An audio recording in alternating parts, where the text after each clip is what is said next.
নয়নমণি। ভক্তি গীতি গুরু বন্দনা শৈনবের সে।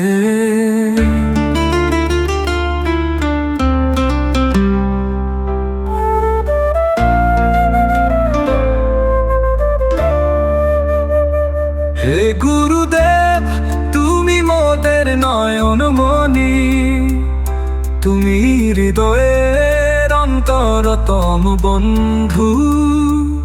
তোমার জ্যোতিতে আলোকিত হয় পথ, তোমার আশীর্বাদেই পূর্ণ হয় রথ। নোবেল সে